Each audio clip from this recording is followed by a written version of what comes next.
once we started filming, and we ended up filming 2 episodes in one night. So it was really crazy. But we started doing the run through of the introduction of the show, what you guys watched. And Kirk Franklin's like, we're back, season 9, Sunday best.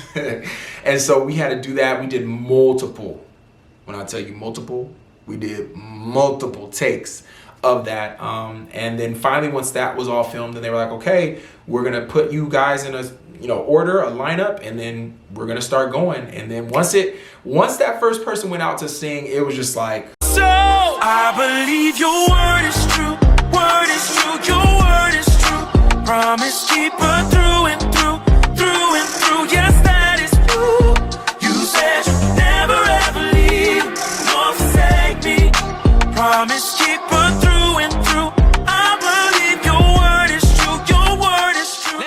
what's up everyone, it's your boy Roy Moy the Third, and you're tuned into another episode of Life of the Third. This is part 2 of my Sunday Best journey story. So lock in, we about to talk about everything that happened. So let's take up right where we left off. Basically, I was waiting, and trust me, it was a long wait. At least it felt like that, right? So it was like probably almost a month, maybe 3.5 weeks, and that felt like forever. And I just remember like finally on a Tuesday, and this was a Tuesday during Holy Week, right? So Easter was right around the corner. And I just remember like being at my dining room table right over there, like crying and worshiping and praying and just like, God, when is this gonna happen? When they gonna call me? When they gonna let me know? I was just so distraught, right? Because you just wanna know. And so finally I finished like crying. It was an ugly cry, y'all, too. I'm embarrassed to say that, but hey, it is what it was. Basically, when I was done doing all that, I got up and I went to the kitchen to go get something to eat. And I promise you, I got a phone call. And the phone call had a number that I didn't know, but it said Atlanta, Georgia. And I was like, oh my gosh, I think this is them.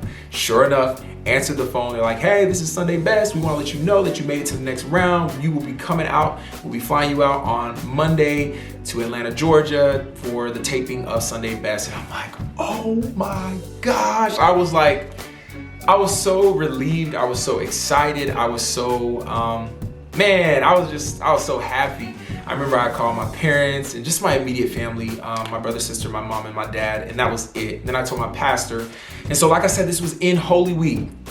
So we got Good Friday, we had Monday, Thursday service, we got Good Friday, we got Easter service, right? Big time in church, right? So I remember Friday, we had Good Friday service and I had to lead worship, but I also had to bring a part of the word. We were doing the 7 last words of Jesus, and I had to speak on a couple of them. And I just remember like that was my focus that day. And 5 minutes before it's time to go out, we're in the back like praying, to get ready to go out there. And as soon as we finish the prayer, I get a phone call and it's from California. And I'm like, oh my gosh, this might be somebody from the show. So I run out real quick. This is like 3 minutes before I gotta be on the stage leading worship at my church. And I'm like, hello. They're like, hey, we're from the show Sunday Best. We just want to get your song for what you're going to sing when you audition. And I'm like, okay, cool. They're like, how about Falling in Love with Jesus? And I'm like, okay, I like that song. Yeah. I love that song. Yeah, sure. They're like, okay, all right. Well, we'll see you on Monday and And then I get off the phone. Thank you. Bye. And I run out and I literally go into leading worship. It was that quick. That is how fast I selected the song. They basically offered it to me because in my mind, I thought I was going to be doing His Eyes on the Sparrow again, or maybe Mercy Said No, the 2 songs that I sang in the original audition, right? And so they offered that song. I was just like, I love that song, which I do love that song. And that was that. So that's how the song got chosen. So, and I think I would have thought about it more, or maybe just had more time. But in the moment, I had to go lead worship and give a word. So anyway, that happened. Sunday happens, Easter service is great. And then at the end of Easter service is when I told my congregation that I'd be going. They were so excited, so happy. Like, shout out to Heart of Christ Church, my church family. Y'all are just super supportive. They were so proud, and they were just like, we're gonna be praying for you. We're gonna pray that you win. And I remember telling them like, wait, please pray that God's will be done, okay? Please pray that His will be done, not my will. Because look, I wanna be where He wants me to be. And so after that, Next thing you know, I couldn't sleep the night before, not gonna lie. And Monday morning, I'm on a flight to Atlanta, Georgia for the taping of this show. It was crazy. And I want to say a special shout out to my job as well. They were super, super supportive in this. I've done a number of singing things at my job actually. For aircraft delivery, I've sung some national anthems. I've, sang at a 15-year or 10-year anniversary they had at the company. So I mean, they're super supportive. They know this is what I want to do for the rest of my life, that this is the dream. And shout out to Bill Rupert, who was my manager at the time, because he got all the things that needed to come together. He got all the necessary paperwork, everything that needed to be filled out for leave of absence. Like, shout out to you, Bill. I really appreciate the support, like for real. Because that was a little, I was worried about that. I'm like, I don't know. I could be gone for a couple of days. I could be gone for a month. Not sure. And so it, depends on how I do. So that all got taken care of. I'm on a flight. I get to Atlanta that Monday after Easter, the day after Easter, and get to the airport, start meeting some of the other cast mates, as you can say, right? And we all get in the van, and I think we were the second group, the second batch of contestants. And I remember I sat in the front seat because they were like, you got long legs, you need to sit in the front seat. And I'm like, okay, sure. And the driver, bless her heart, like, I can't remember her name. She was so sweet though. And she was asking everybody questions. You're like, so how's everybody doing? How are people? And nobody's, like, people are giving one word answers. And I'm like, I don't want to be the guy who talks forever. Like, I don't want to, y'all know, if you're watching this, you probably know me and you know that I talk a lot, which is why I'm doing a vlog right now. And so I'm like, I don't want to be that person. Let me just, well, they're not answering questions. So she's like, turns to me and just we start having a conversation, and I'm just talking. And it was funny, like later on, some of the folks who were with me on the show, contestants, were like, bro, you was talking her ear off in the car. I'm like, yo, she was asking me questions though. So anyway, we get to the hotel. We get there, we get everything they got some food for us, but then they're like, okay, so the first thing we have to do is a psychiatric evaluation test. Y'all, it was 500 something questions on this test. It was crazy, like, and they were all true, false questions, but I had never taken a test like that. After flying, you're tired, you're a little disoriented, jet lag, and you gotta take a test of 500 something questions. I was just like, this is crazy. We were all like exhausted, but we got it done. And then after that, they were like, just, chill, stay in the hotel. They kind of had us on curfew the whole time we were there, so we really couldn't just go anywhere in Atlanta. We needed to stay in the hotel. And then the next morning, they're like, we're gonna go to Tyler Perry Studios. And I'm like, oh, wow, Tyler Perry Studios, for real, for real? So next morning, we get up, sure thing, we go to Tyler Perry Studios. And y'all, later in the fall of 2019, because this was in like April of 2019. So later in the fall of 2019, after the show had aired and everything like that, Tyler Perry had an official launch and opening of the Tyler Perry Studios, and y'all saw it on the news. You may have seen clips on YouTube and Instagram and all. It was amazing. He dedicated some of the sound stages, or all of them, to great black actors and actresses: Whoopi Goldberg, Will Smith, Denzel Washington, all these incredible people. And I just remember watching that on TV, like, wow, you actually got to go inside. You got to be there. Like, you filmed on a show at Tyler Perry Studios. And when we went there that Tuesday, it was incredible. It was just like, this really exists.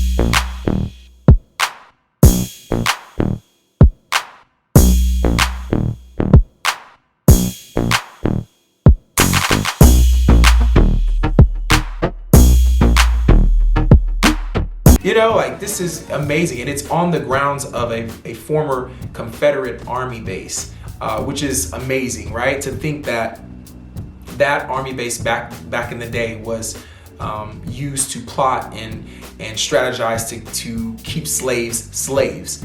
And now it's owned by a black man who's employing black people and multicultural people. I mean, it's just an incredible story, and it's an incredible place. And the fact that I had a chance to see it firsthand and to be in one of the sound stages, which I think we were in sound stage 2.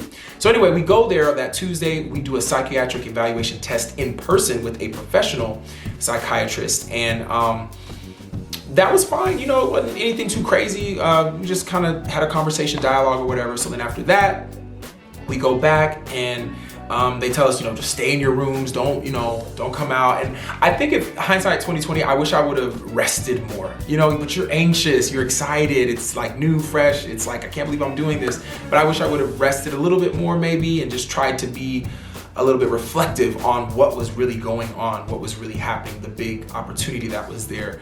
I was present, but I think I could have used that time a little bit more wisely just to be a little bit more grounded. So that was Tuesday pretty much. And then Wednesday morning, we actually found out. So there was about 25 of us, I want to say, that came to Atlanta. Wednesday morning, we found out like who the top 20 was. And we hadn't even sang one note yet. And so we found out that, I found out that day that I was in the top 20, and I was thrilled. I was really thrilled. I was just like, this is awesome. You know, just to be able to make it this far and to actually have an opportunity now to film and to be on national television. It's crazy. It's absolutely crazy. So that's literally what happened. So then we had to do contracts. We talked about, you know, what we had to sign, waivers, all those different things, legal, basically all the legal things that needed to be done. We were taking care of that morning, and it was long and drawn out, but it was good. We wanted to be thorough. We wanted to know, you know, ask questions. And so after we took care of legal, then every one of us, like we all went over to the Fox Theater in Atlanta to film the pre-roll. And so this is basically what you saw when you watched the show, like when the contestants being interviewed, and then they, you know, pan it over to them actually auditioning. So that's what we were filming at the Fox Theater. I ended up going really late at night. It was like 11 o'clock at night, and I was shooting and doing an interview like this. But it was really cool, you know. It's like I'm really up for stuff like that, doing interviews, and then we were like on stage acting like we were singing like. I'm really good at stuff like that, so that was really fun for me. And then after that was over, came back, and then Thursday was the day. And we got up. They wanted us to be dressed in what we were gonna wear, you know, have 2 outfits ready, and then I think around midday or whatever, we went over, and we went in different groups. But I think I got over to Tyler Perry Studios again, where we were gonna shoot the show, like 2 p.m. So I was there at 2 p.m. They had us, you know, just getting freshened up, you know, girls were getting their hair done. I got a little fade, which I need one right now. This quarantine got your boy looking crazy. That's why I'm wearing a hat. But we, you know, I got touched up a little bit, and they began to walk us through. We did a rehearsal where we kind of sang our song in front of fake judges. And then, you know, we were kind of just waiting. And then it was just a wait game until around 7 p.m. So it was crazy. And then Kirk Franklin showed up, and he like dapped everybody up, was just like, you know, really encouraging and like, listen, y'all, this is not the end of your journey. Like whether you get eliminated or not, like whatever happens, like just keep going. This is just an opportunity. This is a part of your journey. And so it was cool to hear that. And so we did, once we started filming, and we ended up filming 2 episodes in one night. So it was really crazy. But we started doing the run through of the introduction of the show, what you guys watched. And Kirk Franklin's like, we're back, season 9, Sunday best. And so we had to do that. We did multiple, when I tell you multiple, we did multiple takes of that. And then finally, once that was all filmed, and they were like, okay, we're gonna put you guys in a, you know, order, a lineup, and then we're gonna start going. And then once that first person went out to sing, it was just like, it got real. And I just remember being very nervous, very anxious, but excited at the same time. Like, wow, you know, we worked so hard to have an opportunity like this. This just doesn't happen overnight, you know? And so it comes to my turn. They call me out there, and I go out and I audition. And I just remember singing Falling in Love with Jesus. And in my mind, it was kind of like, it wasn't happening in slow motion, but it kind of was. And I just remember thinking like, okay, we hit that note, because my voice was very hoarse from Easter. And at the time I didn't know, but you guys, most of you, if you've been following my journey, I popped a blood vessel in my left vocal cord. And so I think that had already happened. I just didn't know it at the time, but I think I had already done that, because I remember being so hoarse after Easter and being worried like, oh my gosh, I finally have this moment to, you know, be on national television and sing, and I don't have a voice like I want to. But as I was singing through the song, I was like, okay, hit that note, I hit that note, okay, I want to do this here, I did that, okay. And I just remember kind of checking off a checklist as I was going through singing, all in my head, but I'm singing. And now I finished the last note. It was a little shaky, but we got there at the end. And then I just remember Kelly Price was one of the judges, Jonathan McReynolds was one of the judges, and Erica Campbell was one of the judges. And Kelly Price her first thing was like, so I'm gonna give you like the positive, negative, I'm gonna give you both. And I remember first when she said that, I just kind of sunk inside, because I was like, that's not good. You know, I just knew she wasn't moved. It was more of just like, you know, I'm gonna give you some feedback. So she was like, I love the tone of your voice, which I really appreciated that. And then she was like, you know, her main point was less is more, okay? Because I was doing like some high notes in here, some little, you know, things here and there. I was doing a lot in there in the short amount of time that I had, because we had 45 seconds to sing. And so I wanted to try and show as much of my voice as possible with a song that is kind of simple. And she was saying, you know, you should lean into the simple, you know, less is more.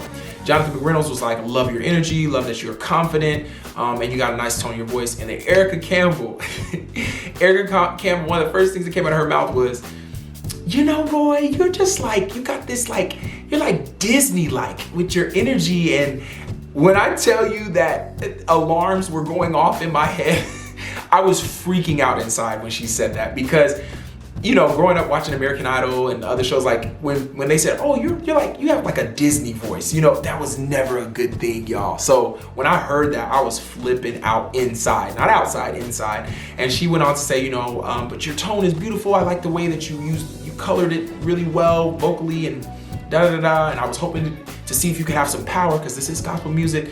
But all I could hear in my head was Disney-like, Disney-like, Disney-like, Disney-like. And yo, it tripped me out. So then, you know, I say, thank you so much, God bless, whatever. I walk off stage, and they're like, you know, they automatically take you over to do an interview. And I remember the producer was saying, okay, so how did you feel? And I feel terrible inside. One, I'm like, I'm for sure I'm gonna go home now. Two, oh my gosh, people are gonna be watching the show and watch her say Disney-like. Oh my gosh. And so I go do the interview. She's like, how'd you feel? And I was like, you know what? It's just an honor to, like, one thing about me is like, I'm not gonna have y'all having me look crazy on national television. So I was spinning it. I was like, you know what, an opportunity. It's a blessing to, you know, have this, you know, opportunity to be on a platform like this to audition. And I meant that too, because I mean, it was a blessing. It was awesome. But, and then she was like, the producer was like, well, how'd you feel when Erica said you were Disney-like? And I was like, Erica, you know, I really, it's an honor. It's an honor to be judged by incredible artists. Like I was spinning the mess out of it. And then she was like, all I need you to say is that Erica said you were Disney-like. And I'm like, why are they stuck on this? Like, I'm already feeling a certain type of way about it. I don't want to talk about it. But I was like, Erica said I was Disney-like, and it's just an honor to be judged by incredible judges. Yeah, I was torn up by that, for real. And even some of the other contestants were like, man, did she say you were Disney-like? So you can kind of get this vibe that like, that is not a good thing, Roy. That is not a good thing. So I was kind of tripping on that. But hindsight 2020, I actually love that she said that now, which is crazy. I never thought I would feel that way about it. But anyway, I'll talk about that a little later. Anyway, so did that. Then they did, everybody else sang. They brought us back out for everybody in the first episode, which I was in the first episode, and they broke us into two groups. One group was like the more favored group, the other group was less favored. I was in the less favored group, surprise, surprise. So I kind of at that point was like, I'm probably going home. Then the second episode contestants, the next 10, they sang. And so that was the second shooting. So we were there, now it's probably like 10 o'clock at night now. And then after that, they lined us up in a V. like one side was the contestants, one side was another row of contestants, and 2 by 2 we kind of went up, and they were like, this person is going, this person is staying. And so when I was paired with Josh, who got second place on the show, I knew I was going home. Like, I already knew I was going home, but I knew for sure. And so that actually was a good thing, because my reaction was just like, you know, good job, bro, whatever, dapped him up, and then I left, you know, and I didn't have to feel surprised or like, oh my God, I thought I was gonna be on the show. Like, I already knew, it was all good. But they interviewed me right when I got off stage and were like, how do you feel? And I'm like, you know what? It's an honor to be on the show. Like, regardless of what just happened, being eliminated, it is an honor to be on the show. And I truly felt that way. Yes, I wasn't feeling the greatest inside, but I did feel like this is a blessing at the end of the day to be able to be on the show. And so one of the cool things that happened though, and I think it was right after the elimination or maybe right before the elimination, is as a big group, we just worshiped and we were singing and just having a great time. And oh my gosh, I think we were singing Change. I'm so glad he changed me. Change, change, yeah, change. I'm so glad he changed me. A wonderful change has come over me. It was beautiful, and people were ad-libbing, going crazy. That video actually went viral, but that was one of the things I really appreciated, is the contestants. Everybody was legit amazing, like for real, amazing people. And we still talk to this day. Everybody supports everybody. We always big up each other. Tiffany Andrews, who was third place, she came to Wichita. I went out to support her. So for real, it's family. Like, it really is. We don't talk every day, but we're very supportive of each other. And it was a true family. And those worship moments we got to have backstage were just amazing, because it reminded us, like, even though we're here in a competition, like, we're doing this for the Lord ultimately. Like, we really are doing this for the Lord. So that was basically the whole journey of auditioning and singing in front of him. Hindsight 2020, I might have picked a different song, okay? But if I had to stick with Falling in Love with Jesus, I would have taken the key up and I would have just sang it flat-footed. You know, like, no bells and whistles. You know, I probably would have still had some high notes in there, but it would have been, like Kelly was saying, less is more. It would have just been like, take it up a key, you know, a couple, you know, keys, so that they could hear the power in my voice, but also the emotion. And I think hindsight 2020, I was more focused on, oh, they need to try and hear different things in my voice instead of just trying to move them, right? And when you're in ministry and when you're just singing in general and you want to have an impact, you're just trying to move people. You're not trying to hit certain notes. And so I think that was really the fundamental mistake. I hit all the notes that I wanted to hit, but did it move people? And I don't think it was there, you know? So that's what I would tell myself. It's like, just make sure you pick a good song. So I could have picked a better song, but whatever song you have, make sure you're singing from emotion and you're singing from your connection, like falling in love with Jesus. Why are you singing about that? What does that mean to you? You know, really digging deep to make sure that emotion and the message connects, you know, vocally and emotionally. So that's what I would say. But in regards to the Disney-like thing, I am now a children's music artist as well as a gospel artist. I have this whole company called STEM Music. And so hindsight 2020, I'm like, okay, Erica, you was on to something then. You was on to something. So I don't really look at it bad now. I look at it as like, she's kind of seeing the magic of STEM music and how that's been able to grow. So it was an incredible experience. I'm glad I did it. Wow. I still can't believe I was on national television. When it aired, by the way, the Disney-like comment was not in there. So it worked out. Like, it all worked out. That wasn't even in there. Like, the only reason why you know about that comment is because I'm telling you right now. But it was a great time. I enjoyed myself. I love everybody on the show. Melvin Crispell III, he's also another third. Shout out to him. Congratulations for winning the show. Great dude. Humble dude. Amazing vocalist, okay? Amazing vocalist. So well deserved. But yeah, so that is the journey of Sunday Best. I just thought I'd talk about it. I know it was in 2 parts. This one was longer than the last one, but hopefully you enjoyed that. Thank you. If you've made it this far, thank you for being a supporter. I appreciate it. And if you're new, if this is your first time watching a video, Life of the Third, make sure you subscribe. Trying to hit 1,000 subscribers by July. Ooh, tongue-tied. Trying to hit 1,000 subscribers by July, which is when my birthday is, okay? So God bless y'all. You can always follow me at RoyT3 on Instagram, at RoyMoy the Third on all other platforms. And yeah, thank y'all so much for listening to it. It was a great time. Shout out to Sunday Best. And shout out to y'all for that great opportunity you were able to provide me. God bless y'all. Have a good rest of your day. Peace. Life of the third. Falling in love with Jesus. Falling in love with Jesus, yes. Falling in love with Jesus.